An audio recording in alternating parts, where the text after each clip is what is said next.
अस्सलाम वालेकुम दोस्तों, मैं हूं सईद उमर फारूक अपने चैनल उमर स्पीक्स की एक और एपिसोड के साथ आपकी खिदमत में हाजिर हूं। दोस्तों, मैं कुछ अर्सा पहले एक वीडियो बनाई थी जिसमें मोबाइल फ़ोन परचेज़ गाइड थी और फिर मैंने कुछ मोबाइल फ़ोन के रिव्यूज़ भी किए। आप लोगों ने उसको बहुत पसंद किया। मुझे कमेंट सेक्शन में बताया कि एक जेन्युइन रिव्यू देने में, एक एज ए यूज़र रिव्यू देने में बहुत फ़र्क होता है एज ए एक्सपर्ट रिव्यू देने में, क्योंकि जो एक्सपर्ट्स होते हैं वो अपने तरीके से मोबाइल फ़ोन को देख रहे होते हैं। फिर वहाँ पर कुछ पेड कंटेंट भी होता है जिसकी वजह से वो सही बातें नहीं बताते। तो मैंने जो रिव्यू दिया था वो अपना ज़ाती मेरा एज ए यूज़र रिव्यू था, वो कोई एक्सपर्ट रिव्यू नहीं था, ना ही मैं कोई एक्सपर्ट हूँ। बट आज की इस वीडियो में आप लोगों की बहुत ज़्यादा, क्योंकि मुझे कमेंट सेक्शन में रिक्वेस्ट आई थी, कमेंट्स आए थे कि हमें लैपटॉप परचेज़ गाइड से मुतालिक भी बताएं। तो आज की इस वीडियो में मैंने आपको लैपटॉप परचेज़ करते वक्त किन किन बातों का ख्याल रखना चाहिए वो मैं बहुत डिटेल में बताने लगूंगा।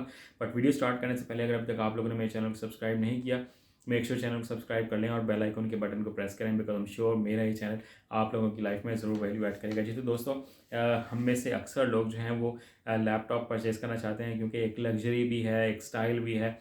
ठीक है, तो हम लोग बट जल्दी में समटाइम्स लैपटॉप परचेज़ कर लेते हैं और उसके बाद फिर हमें बाद में पछताना पड़ता है कि यार ये लैपटॉप जो है ये उतना अच्छा नहीं है। और मोर स्पेसिफिकली अगर मैं बात करूँ तो क्योंकि हम लोगों के पास उतने पैसे नहीं होते, तो हम समटाइम्स यूज्ड लैपटॉप्स की तरफ भी चले जाते हैं।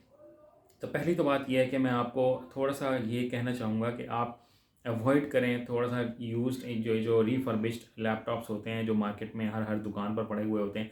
ये लॉट होती है और एक तरह से स्क्रैप होता है जो इंटरनेशनली लोग उठा के वेस्ट कर देते हैं, कंपनियाँ फेंक देती हैं। तो उनमें से जो जो चीज़ें उनको सही लगती हैं, ये उनको जोड़कर एक लैपटॉप बना लेते हैं और ये उतने अच्छे लैपटॉप्स नहीं होते और फिर आपको 6 महीने, साल के बाद, समटाइम्स कुछ लोगों को 1 डेढ़ हफ्ते के बाद ही प्रॉब्लम आना स्टार्ट हो जाता है। किसी का बैटरी का इश्यू होता है, किसी का हार्ड डिस्क का इश्यू होता है, कोई सिस्टम हैंग हो रहा होता है, किसी की एलईडी सही परफॉर्म नहीं कर रही होती, किसी के साथ वाईफाई सही कनेक्ट नहीं हो रहा था, किसी का कीबोर्ड सही काम नहीं कर रहा होता। तो हम जितना मर्ज़ी चेक कर लें, ये उस वक्त तो बिल्कुल ठीक होते हैं, but after 3-4 days, 5 days, 1 week वो अपना रंग दिखाना स्टार्ट करते हैं। तो कोशिश ये करें कि यार थोड़ा-सा पैसे जमा कर लें, थोड़ा सब्र कर लें, ब्रांड न्यू लैपटॉप की तरफ जाएँ और किसी पेटेंट शॉप पर जाएँ, जो डीलर्स हों, जिनका आपको पता हो आपके सिटी में, मार्केट में जो पेटेंट शॉप है, जो बिल्कुल हमेशा एक्यूरेट बेहतरीन चीज़ बेचते हैं, उस तरफ जाएँ।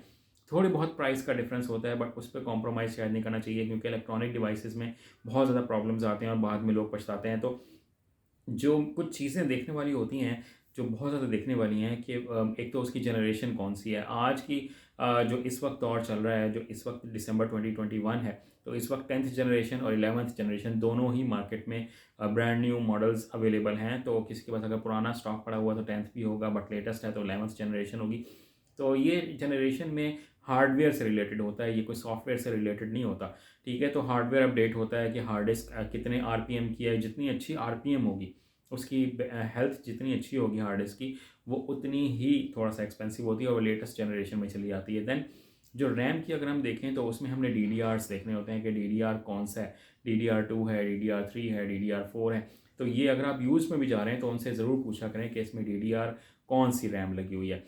ठीक है, फिर 4 जीबी है, 8 जीबी है, 12 जीबी है, इसमें रैम्स आपको अवेलेबल होती हैं। देन जो कोर्स उसके देखें कि वो कोर i3 है, कोर i5 है, कोर i7 है। ठीक है, इसके हिसाब से भी थोड़ी सी प्राइस जो है वो डिफरेंट होती है। देन समटाइम्स हम लोगों की ये रिक्वायरमेंट होती है कि यार कीबोर्ड में लाइट होनी चाहिए, क्योंकि समटाइम्स हम रात को अंधेरे में बैठ के काम कर रहे होते हैं तो कीबोर्ड पर कुछ नज़र नहीं आ रहा होता। तो जो बैक लाइट होती है कीबोर्ड की, वो बहुत कम मॉडल्स में अवेलेबल होती है।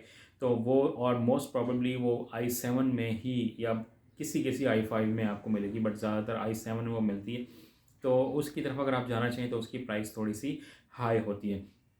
देन हम लोग बहुत ज़्यादा शशके में पड़ते हैं, शौक में शौकीन मिजाज लोग होते हैं, वो कहते हैं यार जो एलईडी है वो टच में होनी चाहिए। तो ये भी चीज़ देखने वाली है कि अगर आप टच में एलईडी लेंगे कि जिसको हम एज ए मोबाइल फ़ोन की तरह हम उसको यूज़ कर सकते हैं, तो खुदा न खास्ता अगर एलईडी डैमेज होती है तो वो जो पूरा पैनल है वो बहुत एक्सपेंसिव मिलता है और उसकी प्राइस जो है वो 24,000 प्लस होती है और 32,000 इस वक्त की जो लेटेस्ट प्राइस है। मैं आने वाले वक्त में वो कम भी हो सकती है, बढ़ भी सकती है। तो ये इस वक्त की मैं आपको प्राइस बता रहा हूँ। अगर हम हार्ड डिस्क की बात करें तो इस वक्त ज़्यादातर जो हार्ड डिस्क है वो 500 जीबी और 1 टीबी यानी कि 1000 जीबी इसमें मार्केट में अवेलेबल है। इससे ज़्यादा भी हो सकती है अगर आप उसमें एडिशन करवा सकें। बट इसके साथ हार्ड डिस्क की जो एक और जो मॉडल है वो अवेलेबल है, वो एसएसडी कहलाती है। अब एसएसडी में और सिंपल हार्ड डिस्क में क्या फ़र्क है, लोग यही मार्केट में पूछते फिर रहे होते हैं कि इन दोनों में क्या डिफरेंस है। तो एसएसडी जो है वो बेसिकली उसकी जो कैपेसिटी होती है, जो स्टोरेज कैपेसिटी होती है वो थोड़ी कम होती है। वो आपको 256 GB में मिलेगी, 128 GB में मिलेगी, बहुत ज़्यादा करेंगे तो 512 GB में मिलेगी। बट वो एक्सपेंसिव ज़्यादा होती है क्योंकि वो एक्सट्रीमली फास्ट होती है, क्विक रिस्पॉन्स होता है। आप कोई भी सॉफ्टवेयर इंस्टॉल करना चाहेंगे, कोई भी आप फाइल्स ओपन करते हैं, कोई सॉफ्टवेयर यूज़ करते हैं, वो बहुत क्विक रिस्पॉन्स देते हैं अगर आप एसएसडी हार्ड डिस्क को यूज़ कर रहे होते हैं। बट जो नॉर्मल हार्ड डिस्क होती है वो थोड़ा सा रिस्पॉन्स उसका स्लो होता है, बट उसकी स्टोरेज कैपेसिटी ज़्यादा होती है, उसकी प्राइस भी थोड़ी सी कम होती है। तो मेरा मशवरा ये है कि अगर आपने बहुत ज़्यादा मीडिया को यूज़ नहीं करना, मीन्स कि आपने मूवीज़ सेव नहीं करनी, सॉन्ग्स नहीं सेव करने, पिक्चर्स आपने बहुत ज़्यादा नहीं करनी, तो आप एसएसडी की तरफ जाते हैं, क्विक रिस्पॉन्स आपको वो देगी। बट अगर आपका मूवीज़ का, मीडिया का बहुत ज़्यादा काम है तो फिर आपको एसएसडी की बजाय आपको सिंपल हार्ड डिस्क की तरफ जाना चाहिए। देन मैं आपको यहाँ पर कुछ बताता चलूँ कि हमें लैपटॉप परचेज़ करते वक्त एक चीज़ हम थोड़ा सा प्राइस को देखते हुए छोड़ देते हैं कि हम उसकी जो स्क्रीन है वो छोटी ले लेते हैं, बट बाद में वो हमें तंग कर रही होती है क्योंकि उसका न्यूमेरिक कीपैड जो साइड पर होता है वो वहाँ पर अवेलेबल नहीं होता। बाद में बहुत से लोग जो हैं वो उसकी वजह से तंग हो रहे थे। अब मैं कुछ आपको इस वक्त जो लेटेस्ट मॉडल्स मार्केट में अवेलेबल हैं, लिनोवो के, डेल के, एचपी के, और इससे अगर हाई ब्रांड पे चले जाएँ तो एप्पल के अवेलेबल होते हैं, बट वो बहुत कम लोग परचेज़ करते हैं। तो मैं अगर आपको यहाँ पे बताना चाहूँ तो लिनोवो के जो लैपटॉप्स हैं वो उतने अच्छे क्वालिटी में नहीं होते। चाइनीज़ ब्रांड है, अव्वल तो तमाम चीज़ें अब ऑब्वियसली चाइना से ही बन के आ रही हैं, बट लिनोवो एक लोअर क्लास ब्रांड है, तो उसकी भी प्राइसेस बहुत ज़्यादा हाई हो गई हैं। और इसमें जो मैंने पूरी लिस्ट निकाली हुई है इस वक्त, अगर लिनोवो का V15 10th जनरेशन मॉडल जो है अगर वो देखें तो इस वक्त करंटली जो मुल्तान की मार्केट है उसमें वो 90,000 में ब्रांड न्यू अवेलेबल है। और उसमें 1 GHz का प्रोसेसर है, कोर i3, और उसके साथ 4 GB DDR4 सॉरी रैम है, और 1000 GB उसकी हार्ड डिस्क है। और इसके साथ कोई ऑपरेटिंग सिस्टम आपको नहीं मिलेगा, वो आपको खुद से इंस्टॉल करना पड़ेगा या मार्केट से करवाना पड़ेगा। एक और चीज़ जो यहाँ पर देखने वाली होती है वो ये कि हम जब लैपटॉप परचेज़ कर रहे होते हैं हम ये नहीं पूछते कि इसके साथ सॉफ्टवेयर्स कौन कौन से अवेलेबल होंगे। अगर आप सिंपल ऐसा लैपटॉप परचेज़ कर लेते हैं जिसके साथ डॉस सिंपली अवेलेबल हो और उसके साथ कोई विंडोज़ ना हो, तो आपको ये माइंड में रखिएगा विंडोज़ सेपरेटली परचेज़ करना पड़ेगी। अगर आप सेपरेटली परचेज़ नहीं करते, पायरेटेड यूज़ कर लेते हैं, तो फिर आप उसको, अगर आपने कहीं अब्रॉड जाना हो, पाकिस्तान में तो शायद आपको इतना प्रॉब्लम ना हो, अगर आपने किसी डेवलप कंट्री में जाना है, यूरोप में जाना है, तो वो आपको कभी भी पायरेटेड विंडोज़ उस नेटवर्क पर यूज़ करने की इजाज़त नहीं देंगे, तो आपको बहुत ज़्यादा प्रॉब्लम होने वाली है।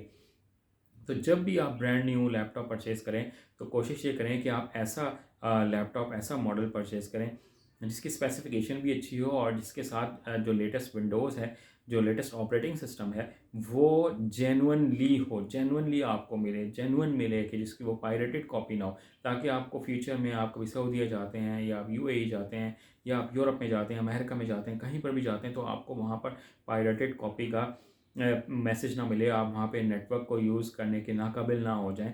और फिर अगर आप अब्रॉड जाकर अगर परचेज़ करते हैं तो वहाँ पर इन ऑपरेटिंग सिस्टम्स की, इन सॉफ्टवेयर की जो प्राइसेस हैं वो बहुत हाई हैं। तो आपने ये चीज़ें भी बहुत ज़्यादा देख कर ही लेनी है। तो इसमें i3 की मैंने ये प्राइस बताई थी। अगर हम i5 की देख लें तो वो 1,35,000 तक लेनोवो का मिलेगा, जो मेरे ख्याल में बहुत ज़्यादा प्राइस है। थोड़े सॉलिड ज़रूर होते हैं, बट इतनी क्वालिटी नहीं है लिनोवो की कि हम इतनी हाई प्राइस पर जाकर उसको परचेज़ करें। अगर हम डेल की बात करें तो मेरे हिसाब से, मैं पर्सनली अगर बात करूं तो डेल और एचपी इस वक्त की मार्केट में बहुत अच्छा हार्डवेयर दे रहे हैं, और इनके कुछ पैकेजेस ऐसे हैं जिसके साथ ऑपरेटिंग सिस्टम भी आपको मिल रहा है, तो आपने वही पैकेज हमेशा परचेज़ करना है। डेल का भी जो i3 है वो 92,000 से स्टार्ट है। 15.6 इंचज़ की FHD एलईडी स्क्रीन के साथ 4 GB DDR रैम होगी, और 1000 GB जो है उसकी हार्ड डिस्क होगी। 92,000 से लेकर जो i5 है वो 1,28,000 तक का आपको इस वक्त की आज की प्राइस में मार्केट में मिल सकता है। तो ये डेल के कुछ डिफरेंट मॉडल्स हैं। अब आपने देखना कि कैमरा आपकी इसमें किस क्वालिटी का इसमें मिलता है, तो ये उसी वक्त ही चेक किया जा सकता है। देन अगर हम HP की बात करें तो HP के बहुत ज़्यादा मॉडल्स हैं, और इसमें i3 जो है वो 90,000 से स्टार्ट है, और विंडोज़ 10 उसके साथ जो जेनुअन विंडोज़ है वो आपको मिल जाएगी। और इसकी जो प्राइस है वो डिफरेंट मॉडल्स के साथ, जिसमें SSD हार्ड डिस्क भी है और विदाउट SSD भी है, और उसमें फिंगरप्रिंट रीडर भी है। तो ये 2,10,000 रुपये तक का आपको HP का जो है वो लैपटॉप मिलेगा। ये कंप्लीट जो डिटेल्स हैं ये मैंने इस वक्त इंटरनेट से निकाली थी, जो मुल्तान की मार्केट में अवेलेबल हैं। तो इसको अगर आप कहेंगे तो मैं कमेंट सेक्शन में भी आपको मज़ीद डिफरेंट मॉडल्स बता दूंगा। अगर आपने कोई चीज़ पूछनी है तो कमेंट सेक्शन में मुझसे ज़रूर पूछ सकते हैं। आज की वीडियो में इतना ही है। अगर आप मज़ीद कुछ पूछना चाहें तो मैं आपको ज़रूर उसका रिप्लाई करूँगा। चैनल पर अगर नए हैं तो चैनल को सब्सक्राइब कर लीजिएगा। अपने घर वालों का बहुत ज़्यादा ख्याल रखिएगा। अल्लाह हाफ़िज़।